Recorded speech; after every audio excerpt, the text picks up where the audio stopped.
Hello সবাইকে, চলে এসেছি নতুন একটা ভিডিও নিয়ে। দিনটি ছিল উল্টো রথের দিন।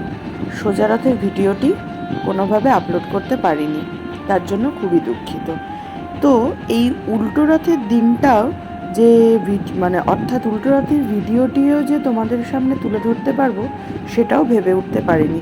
সারা দিন ছিল মুষলধারে ঝমঝমিয়ে বৃষ্টি, তাই অগত্যা মাকে বলেছিলাম তুমি দুপুরবেলাতে জগন্নাথ দর্শন করে চলে এসো।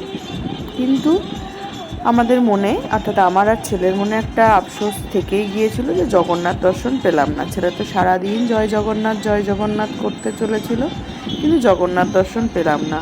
অতঃপর সন্ধ্যা ঘনিয়ে এসেছিল, রাতের অন্ধকারও নেমে এসেছিল, কিন্তু প্রভু যে নিজে সামনে এসে ধরা দেবে, অর্থাৎ দর্শন দেবে, সেটি ভাবতেও পারিনি।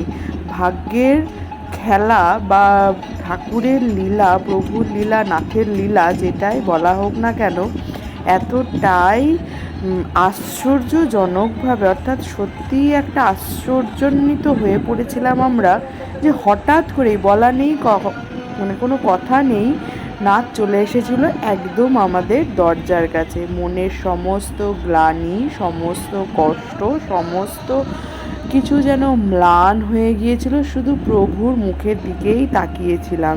এবং বিশ্বাস করবে না বা বলে বোঝাতে পারবো না, প্রভুকে দর্শন করে কী যে আনন্দ, সেই আনন্দে যেন চোখ থেকে অশ্রুধারা ঝরে পড়ছিল প্রভুকে দেখে। সত্যি নাথের লীলা বোঝা বড়ই দায়।